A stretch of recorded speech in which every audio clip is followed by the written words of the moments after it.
जो इतिहास में कभी नहीं हुआ वो अहमदाबाद में हो गया। दावा किया जा रहा है कि दुनिया में ये पहली बार होगा जब कोई बोइंग 787 विमान क्रैश हुआ। ड्रीमलाइनर के नाम से जाने जाने वाले इस विमान मॉडल को बोइंग ने 14 साल पहले लॉन्च किया गया था। बोइंग ने अप्रैल में ऐलान किया था कि ड्रीमलाइनर पर 100 करोड़ लोग यात्रा कर चुके हैं। इस दौरान बोइंग 787 ने 50 लाख उड़ानें भरी हैं। फिर भी ये विमान कैसे हादसे का शिकार हुआ, बोइंग कंपनी खुद इसकी जांच का दावा कर रही है। लेकिन ये विमान जितना ताकतवर है उतना ही विवादों में भी रहा है। इसीलिए आज इसे ड्रीमलाइनर नहीं, डेथ लाइनर कहा जा रहा है। वो विमान जो उड़ता ताबूत बन गया। अहमदाबाद से उड़ा एयर इंडिया का विमान हादसे का शिकार हुआ तो हर कोई जानना चाहता है कि आखिर ये विमान कौन सी कंपनी का था, कितना ताकतवर था, कैसे ये हादसे का शिकार हो गया, इसका नाम क्या था। देश हित में इस विमान का पूरा कच्चा चिट्ठा आपको बताएंगे। आखिर ये कैसे उड़ता ताबूत बन गया। आसमान में टेक ऑफ के बाद ये तस्वीरें एयर इंडिया की फ्लाइट AI-171 की हैं, जो चंद सेकंड बाद ही आग का गोला बन गई और लोग काल के गाल में समा गए।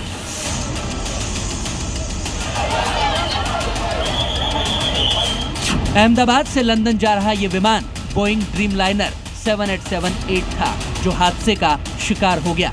बोइंग एक अमेरिकी विमान कंपनी है जो इस तरह के डबल इंजन हवाई जहाज भी बनाती है। इस ड्रीमलाइनर विमान की कीमत करीब 2018 लाख करोड़ रुपए थी। एयर इंडिया के पास ये बोइंग ड्रीमलाइनर विमान करीब 12 साल पुराना था। दिसंबर 2013 में इस विमान ने पहली बार पैसेंजर फ्लाइट के तौर पर उड़ान भरी थी और 12 जून 2025 को इसकी आखिरी उड़ान साबित हुई, जिसमें कई लोग मारे गए। अपनी फ्यूल एफिशिएंसी और आरामदायक सफर के लिए जाना जाता है ड्रीमलाइनर विमान, लेकिन इसकी सेफ्टी को लेकर लगातार सवाल भी उठते रहे हैं। इसके विवाद बताएं, उससे पहले विमान के बारे में जान लीजिए। ये विमान 954 किलोमीटर प्रति घंटे की मैक्सिमम स्पीड के साथ उड़ान भर सकता है। ड्रीमलाइनर की उड़ान की रेंज 13,620 किलोमीटर से भी ज्यादा होती है। भारी भरकम इस हवाई जहाज में लंबी दूरी के लिए ईंधन क्षमता भी 1,26,000 लीटर से ज्यादा होती है। इसके अंदर 254 लोगों के बैठने की क्षमता होती है, यानी ये 250 से ज्यादा लोगों को अपने साथ उड़ान भर के ले जा सकता है। अहमदाबाद से लंदन जाने के दौरान भी एयर इंडिया की इस फ्लाइट में 242 लोग सवार थे, जो हादसे का शिकार हो गए।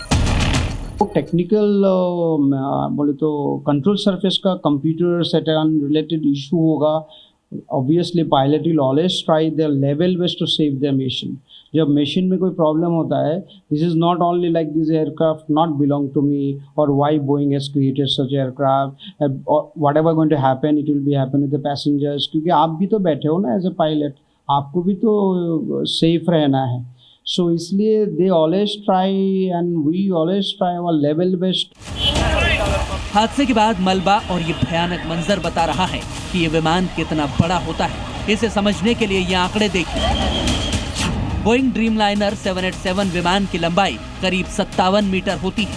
विमान की ऊंचाई करीब 17 मीटर के आसपास होती है। इसके विंग यानी पंखों की चौड़ाई करीब 60 मीटर होती है। लेकिन हादसे के बाद बोइंग कंपनी और इसके इंजन सप्लायर्स पर खराब रखरखाव और टेस्टिंग में लापरवाही बरतने के आरोप पहले भी लगते रहे हैं। ऐसे ही कई विवाद और सवाल हैं जो एक दशक पहले से बोइंग के ड्रीमलाइनर विमान के साथ जुड़े हैं। साल 2013 में जापान में 2 ड्रीमलाइनर विमानों की लिथियम आयन बैटरियों में आग लगी तो 3 महीने तक दुनिया में इसकी उड़ान पर रोक लगा दी गई थी। 2020 से 2022 के दौरान ड्रीमलाइनर में कई बार मैन्युफैक्चरिंग डिफेक्ट की खबरें सामने आई। बॉडी के जोड़ों में गैप की शिकायत के बाद बोइंग ने इसमें सुधार किया। बोइंग में काम कर चुके इंजीनियर ने अप्रैल 2024 में आरोप लगाया था कि विमान के हिस्से हवा में टूटने का खतरा है। इसके बाद भी इसमें बदलाव किए गए। साल 2024 में ही जापान में तकनीकी खामी की वजह से हादसा हुआ तो इंजन फेल्योर और ऑयल लीकेज समेत कई टेक्निकल खामियों की शिकायत हुई थी।